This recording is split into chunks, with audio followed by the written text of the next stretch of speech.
Vamos à palavra de Deus, texto, carta de Paulo aos Efésios, capítulo 3, versículo 1 e versículo 13. Vamos ler 1 e o 13. À noite nós vamos continuar expondo a partir do versículo 12 até versículo 2 ao versículo 12. Agora nós vamos falar do versículo 1 e do versículo 13 para poder pouparmos e aproveitarmos o tempo de uma maneira melhor. Portanto, se você quiser ter o texto completo, a exposição completa, você precisa vir aqui às 18 horas hoje para continuar a ouvir a exposição completa do texto da carta de Paulo aos Efésios, no capítulo 3. Diz assim o texto da palavra do Senhor. Primeiro, capítulo 3, versículo 1. Diz assim: por esta causa eu, Paulo, sou prisioneiro de Cristo Jesus, por amor de vós, gentios, se é que tendes ouvido a respeito da dispensação da graça de Deus na mim confiada para vós outros. Acabei lendo 2, mas é até versículo 1. Por esta causa eu, Paulo, sou prisioneiro de Cristo Jesus, por amor de vós, gentios. Versículo 13 diz assim: portanto vos peço que não desfaleçais nas minhas tribulações por vós, pois nisso está a vossa glória. Vamos orar ao nosso Deus. Deus bendito, Deus amado, te agradecemos por essa manhã. Oramos, ó Deus, buscando a tua face de misericórdia, de amor, para que o Senhor nos conceda, ó Deus, por intermédio do teu Espírito, entendimento de tua palavra. Que possamos, ó Deus, sair daqui cheios do poder do teu Espírito, por intermédio da ministração fiel da tua palavra. Para que nós oramos em nome do teu Filho amado Jesus Cristo. Amém. Meus queridos, nós estamos fazendo a exposição da carta de Paulo aos Efésios. Já estamos agora no capítulo 3. Nós vimos, no decorrer da exposição, o apóstolo Paulo escreve aquela igreja, a igreja em Éfeso. Existe uma discussão que nós já falamos mais ou menos. Algumas pessoas entendiam que essa carta era para ser uma carta circular, que depois acabou sendo destinada a Éfeso, mas a maioria de muitos autores também concordam que a carta escrita é destinada à igreja que estava em Éfeso. E a igreja em Éfeso era uma igreja que foi fundada pelo apóstolo Paulo, que pregou em alguns lugares, não foi uma igreja fundada em sinagogas, como acontece em alguns lugares onde Paulo pregava, usava, na verdade, as sinagogas para pregar o evangelho. Paulo vai pregar a igreja que estava em Éfeso através de irmãos, através de casas. Ele começa a pregar o evangelho de uma maneira diferente, até porque ali naquele lugar, apesar de existir judeus, não existia ali ainda uma congregação judaica, segundo os historiadores daquela época. Paulo, ele prega em Éfeso e Paulo entende que é uma importância muito grande dessa cidade, por ser uma cidade proeminente da época, uma cidade que estava em evidência, uma cidade que existia ali, a sétima maravilha do mundo. Vocês já me ouviram falar sobre isso, que era o templo à deusa Diana, a grande deusa de Éfeso, a Diana de Éfeso. É um povo então que adorava Diana, e as pessoas viviam muito daquele comércio de vender as relíquias e as estátuas. E ali, então, eles acabavam vivendo daquilo. Tinha muita gente vivendo daquilo. E Paulo vai ter um problema lá em Éfeso. Ele começa a pregar o evangelho, as pessoas abandonam essa cultura de adoração à imagem. E agora, os artistas que estavam ali, que trabalhavam com isso, os vendedores, começaram a se queixar. E Paulo, então, é levado agora para uma grande discussão e levado para que ele responda o que está acontecendo, por que ele está fazendo aquilo, se ele realmente está pregando contra Diana de Éfeso, o que ele estava fazendo, esse grande tumulto que estava acontecendo. E ali nós podemos perceber que a pregação do evangelho naquele lugar estava causando um prejuízo àquelas pessoas em termos financeiros, por conta daquelas pessoas que deixavam de adorar os ídolos, e isso incomodou muita gente ali em Éfeso.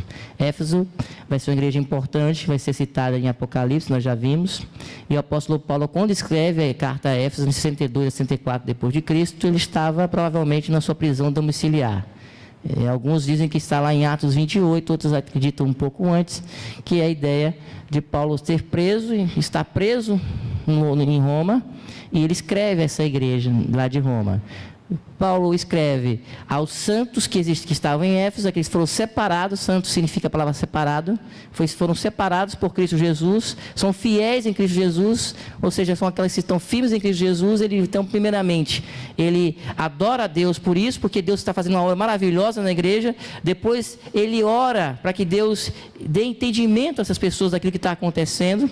Depois que Paulo faz isso, no capítulo 1, capítulo 2, Paulo vai falar sobre a graça de Deus que foi manifestada na igreja, de pessoas que estavam mortas e agora passam a ser vivas em Cristo Jesus.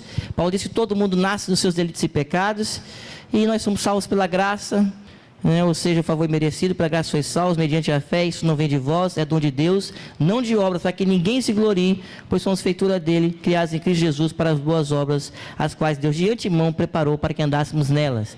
Isso está em capítulo 2, a partir do versículo 8.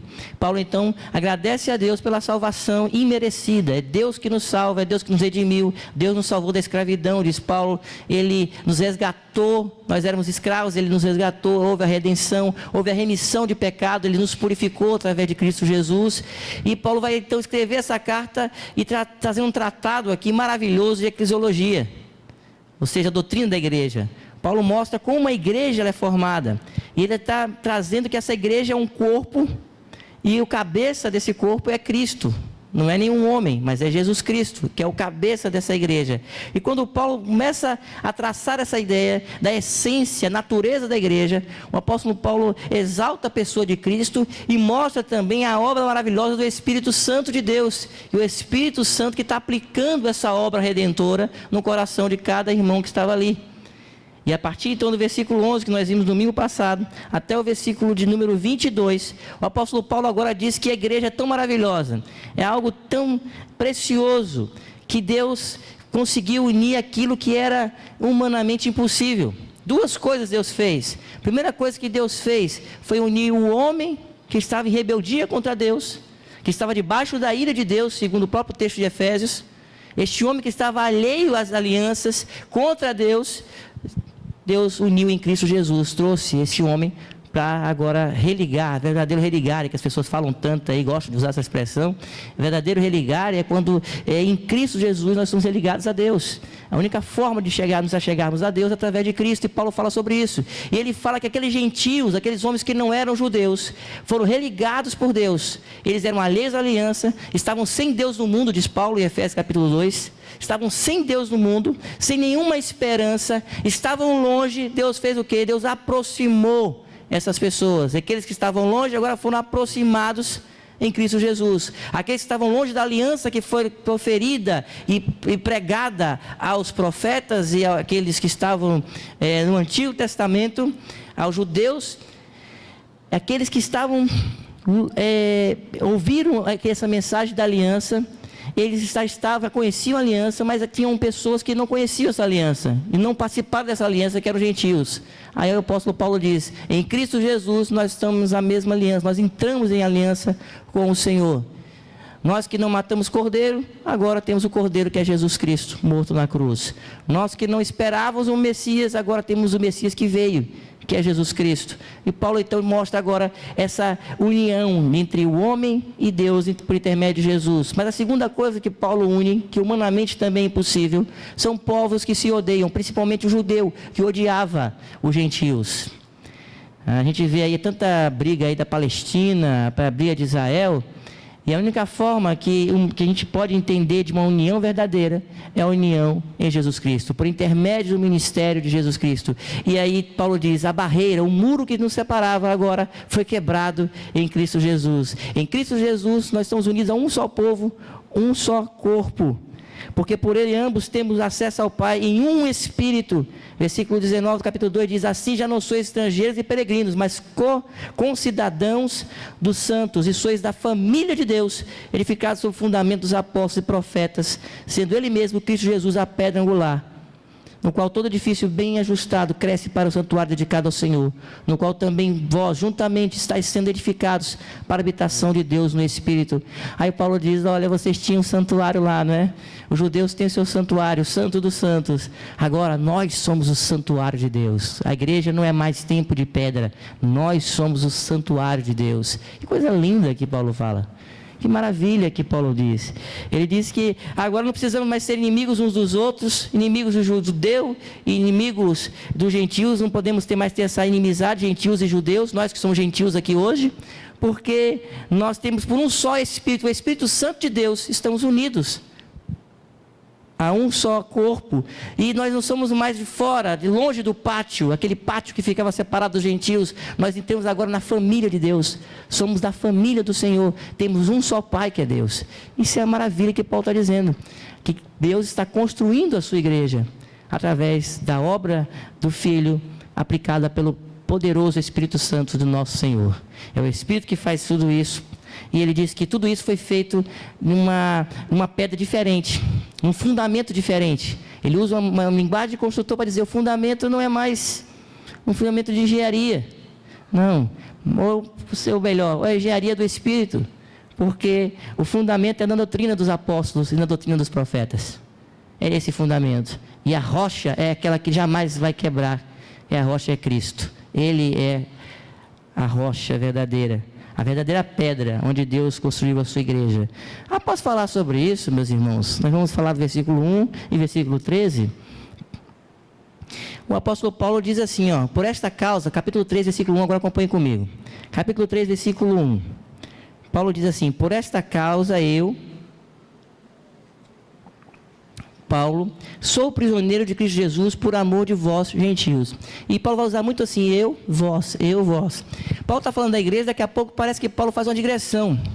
Paulo tem essa forma de escrita. Muitas vezes ele começa a falar uma coisa, e dentro daquele texto ele fala outras verdades. E algumas pessoas poderiam pensar assim: por que Paulo faz isso? Por que Paulo de uma hora para outra começa a falar do ministério dele? Começa a introduzir o que é que ele está fazendo, por que ele está pregando. E aí a gente fica naquela pergunta muitas vezes, né? E geralmente algumas pessoas fazem essa pergunta: por que Paulo fala isso? E vocês não precisam abrir não, mas em Filipenses ele fala também a mesma coisa. Em Colossenses, que é uma carta paralela a essa carta de Éfeso, que é muito parecida, diz assim: agora me regozijo nos meus sofrimentos por vós, e preencho o que resta das aflições de Cristo na minha carne, a favor do seu corpo, que é a igreja. Paulo introduz aqui dizendo que eu sou prisioneiro de Cristo Jesus. E aí no versículo 13, ele diz que não desfaleçai nas minhas tribulações. Paulo quer dizer para aquela igreja, quer encorajar aquela igreja. Porque o que poderia estar acontecendo na cabeça daqueles irmãos, uma coisa que acontece muito no evangelicalismo moderno, que é o quê? Se Jesus Cristo é o Senhor da igreja, se Deus realmente é aquele soberano Senhor que está agora reconstruindo a sua igreja, se Jesus Cristo tem todo o poder e toda a glória, por que então os seus filhos estão sofrendo? Por que há um sofrimento agora pelo apóstolo Paulo, que pregou o evangelho, que evangelizou a igreja de Éfeso, e agora está preso numa prisão domiciliar? Paulo está preso em Roma, meus irmãos. Aquele que é o apóstolo dos gentios está preso, está sofrendo. O que poderia acontecer com aquela igreja? Aqueles irmãos poderiam imaginar que alguma coisa está de errado. Alguma coisa está de errado com essa mensagem. Algo que não está muito certo dentro dessa mensagem. Como que aqueles que têm o poder de Deus, um apóstolo que tem o poder do Espírito Santo, está preso, aprisionado. E Paulo então explica isso no versículo 13, a gente vai depois voltar a ele. Diz assim: portanto vos peço que não desfaleçais nas minhas tribulações. Paulo quer encorajar aqueles irmãos.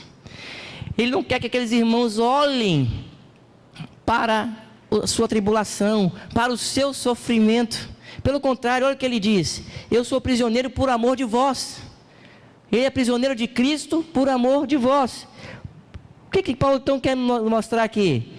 Quando se prendeu Paulo, meus irmãos, qual era a acusação de Paulo? Nenhuma. O que eles tinham contra Paulo? Nada. O que está acontecendo é que Paulo começou a pregar uma coisa que incomodou alguns judeus. Incomodou a alguns judeus. Paulo estava incomodando aqueles judeus, estava incomodando aqueles fariseus. Qual era o incômodo da mensagem? A mensagem não era uma nova mensagem.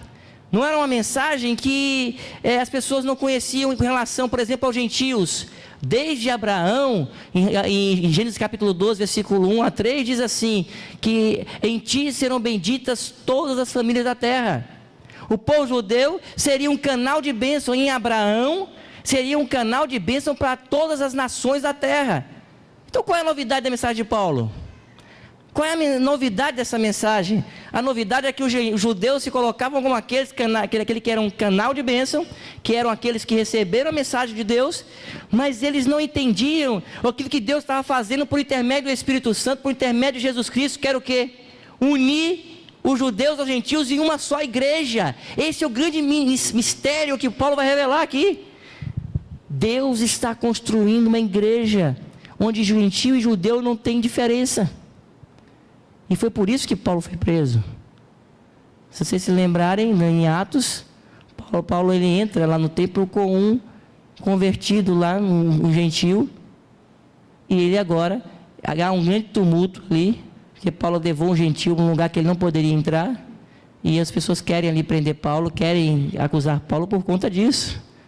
Paulo está pregando aos gentios, e dizendo que os gentios não têm mais diferença em relação ao judeu, que Deus está construindo a sua igreja. Veja que coisa, que mensagem poderosa de Paulo. Paulo está dizendo que aquele templo lá, que foi destruído depois dos anos 70, esse templo não pode comportar a glória de Deus.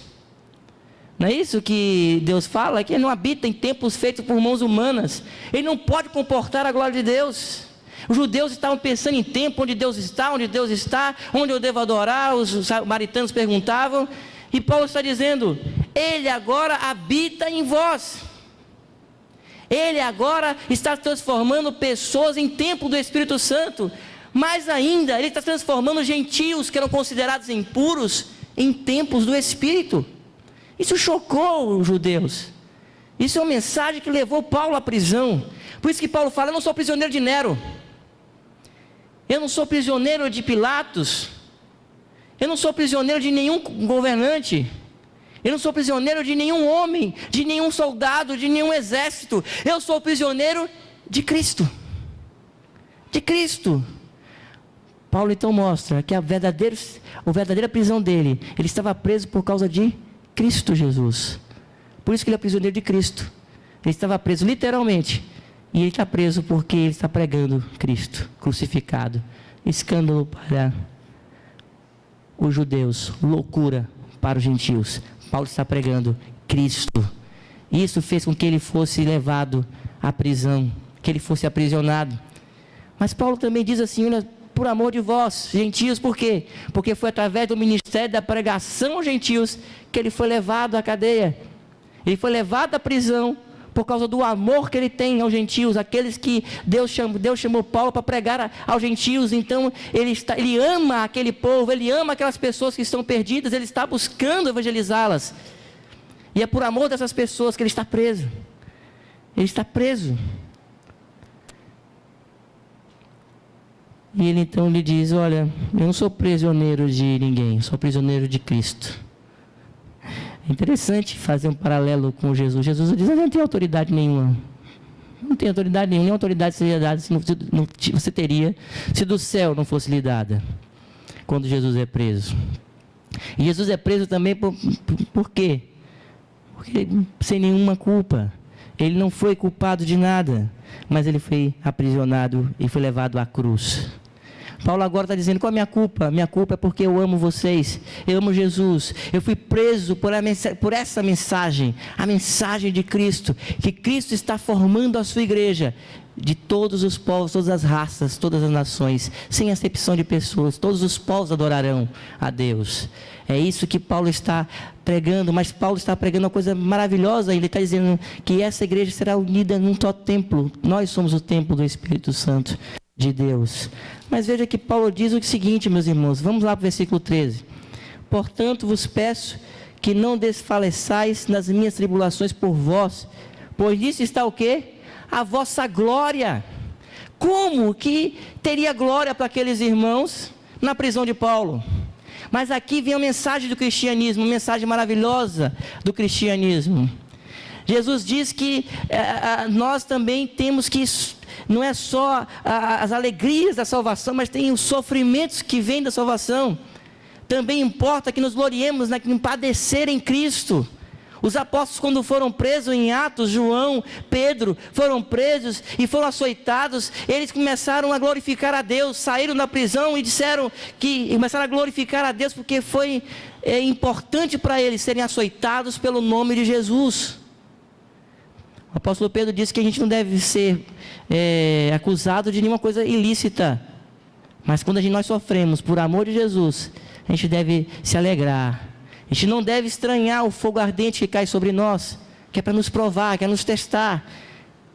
Deus está provando o apóstolo Paulo, mas está provando aqueles irmãos também diante do sofrimento.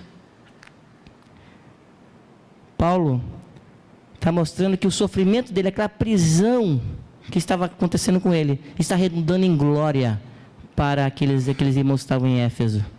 Mostra que Cristo é verdadeiro, que a pregação do Evangelho é verdade, está incomodando. Mostra também, meus irmãos, naquela mensagem do Evangelho, mostra que através de muito sofrimento, de muito padecer, que Deus não deu só o dom de salvação, mas de padecer em Cristo, aquela igreja está crescendo, está sendo glorificada. Pela prisão de Paulo agora escreve àqueles irmãos, para fortalecê-los na fé, dizendo que Deus está fazendo a sua obra. E é por isso que Paulo faz esse tratado, aquele que ele tem, apesar de Paulo estar preocupado com uma questão pastoral, isso aqui é um tratado maravilhoso da essência da igreja. A igreja que ela é fundamentada na rocha, que é Cristo, fincada na pedra angular, que é Jesus, e fundamentada na doutrina dos apóstolos, mas a igreja que o Espírito Santo habita, ou seja, em cada um de nós. E o que então, meus irmãos, nós aprendemos do apóstolo Paulo? Vamos pensar um pouco quem é Paulo. Jesus, quando chamou Paulo, ele diz assim: olha, Paulo, eu vou mostrar a você agora o quanto importa, que você sofra por causa do meu nome. Não foi assim? E Paulo era perseguidor da igreja.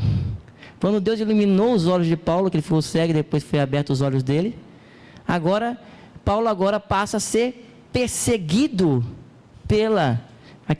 por aqueles que ele antes estava servindo. Paulo agora é perseguido. Paulo, ele começa a sofrer as consequências de ser realmente cristão. Diz a Bíblia que todos aqueles que querem viver piamente o Evangelho, querem viver de maneira profunda o Evangelho, serão perseguidos. E aí, meus irmãos, o que é que nós podemos aplicar para a nossa realidade? Uma das coisas pode ser para a própria liderança, para os pastores, para os presbíteros, para nós que estamos na liderança. A primeira coisa não importa nada a não ser a verdade do Evangelho. Se a lei disser que nós não devemos pregar o Evangelho, que sejamos presos por conta disso. O apóstolo Paulo não negociou o seu Evangelho, ele poderia negociar, ele poderia chegar naquele momento e quando foi acusado, ele deixar de pregar o Evangelho, deixar de pregar Cristo e deixar de pregar aos gentios. Ele poderia agradar os seus irmãos judeus e deixar de pregar Jesus como Senhor e Salvador, mas o apóstolo Paulo não faz isso. Ele diz que aquele sofrimento, aquela dor, a prisão, as perseguições, aquilo que ele está sofrendo, aquilo redunda em glória para Deus, em louvor a Deus. E portanto, meu irmão e minha irmã, e você que é líder da igreja, você não pode jamais retroceder na pregação do Evangelho, da fidelidade à palavra de Deus. Não importa como o mundo esteja, como o mundo fique, que se transforme, a palavra de Deus permanece fiel para sempre. E a gente tem que pregar esse Evangelho. Temos que aprender com o apóstolo Paulo. E sabe o que está acontecendo hoje? Muitos líderes evangélicos não querem sofrer por causa do Evangelho, têm medo de falar a verdade, se escondem, não gostam de pronunciar coisas que firam algum costume da atualidade, não põem a cara para fora, não mostram realmente aquilo que o Evangelho deve demonstrar. Existe um evangelho de massagem do ego, que quer levar o homem e deixa Deus de lado. E nós não podemos sucumbir a isso. Não podemos. Não podemos começar a querer encher a igreja, negociando o Evangelho, a palavra de Deus. Paulo foi preso por conta disso.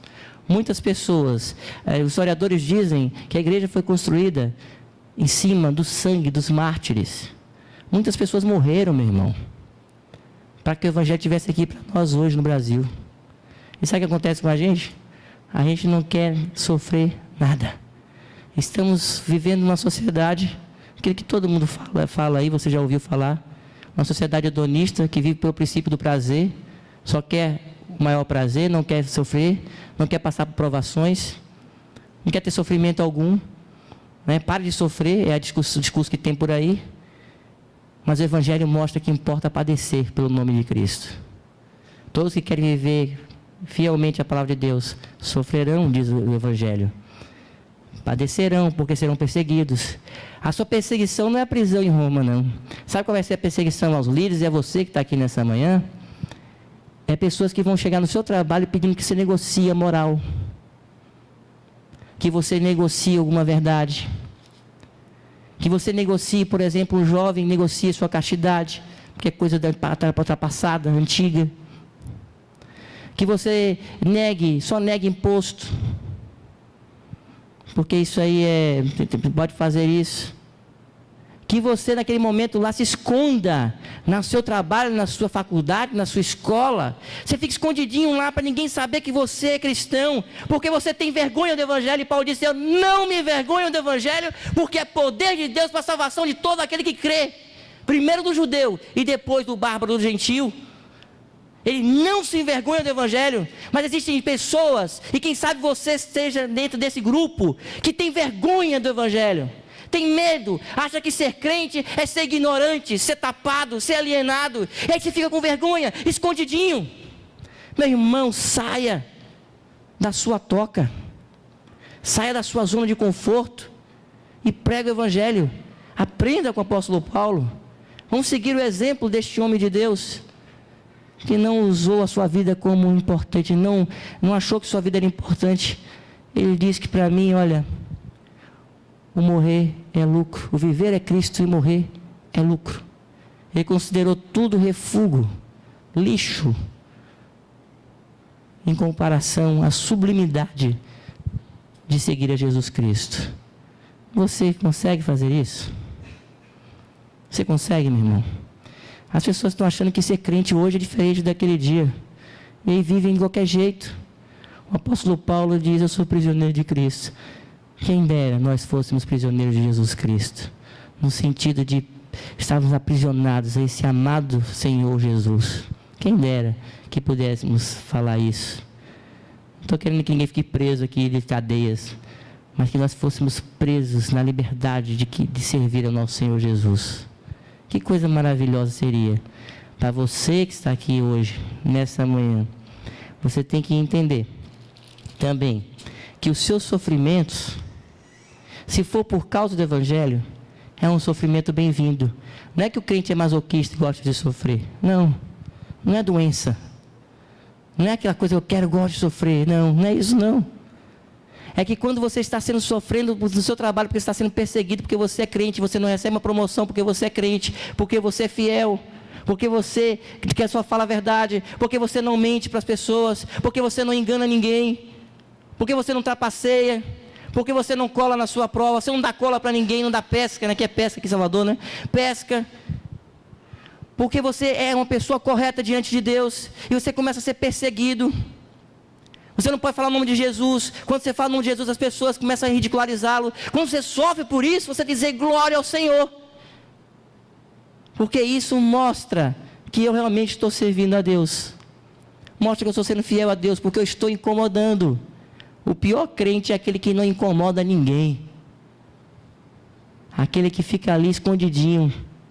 A sua presença não faz diferença nenhuma. Tem uma roda lá de escarnecedores, de pessoas fazendo piadinhas de segunda, com aquelas piadas de segunda intenção e etc. E está lá o crente lá no meio, ninguém fica com medo. É interessante que algum tempo atrás era assim, a pessoa ia falar um palavrão, vai ver que está um crente no meio, ficava com medo de falar, preocupado. Ah não, fulano, desculpa aqui, né? Agora não, os crentes são todos iguais. As pessoas não têm mais noção nenhuma do que é ser crente, do que é ser cristão. que nós possamos aprender com o testemunho do apóstolo Paulo. Aquilo que o apóstolo Paulo falou. Ele estava prisioneiro por amor aos gentios. Uma outra coisa que a gente precisa ter, meus irmãos. Primeiro, então, a liderança, a fidelidade à sua palavra, como Paulo, a despeito de sua própria vida. Segundo, que os nossos sofrimentos, você pode estar sofrendo aí, meu irmão. A vida não é uma vida que Deus prometeu que ser fácil aqui. Nós vamos passar por aflições e por sofrimentos. Mas que esse sofrimento seja para a glória de Deus. O apóstolo Paulo em nenhum momento resmungou. Vocês viram aqui resmungando? Em nenhum momento ele vai resmungar. Em nenhum momento ele vai murmurar. Ele vai constatar. Ele vai dizer: eu estou sofrendo, mas eu estou tranquilo no meu Senhor. Eu estou firme no meu Senhor. E estou esperando que esse mundo passe. E que Jesus volte. E que Maranata venha o Senhor Jesus. Isso foi a atitude de Paulo. Essa deve ser a sua atitude também. Diante dos sofrimentos. Entender que eles virão. Mas não ficar tentando resmungar. Não. Você tem que glorificar a Deus através disso. E dizer: Senhor, eis-me aqui. Estou aqui para te servir. Servir com fidelidade. Mas tem uma terceira coisa e última aqui. Para nós terminarmos essa mensagem parcial nessa manhã. Que é, Paulo diz assim, que ele faz tudo isso por amor de vós, gentios. Você está preparado, como o apóstolo Paulo, a sofrer as consequências nas perseguições, quem sabe, por causa do amor àquelas pessoas que não são cristãs?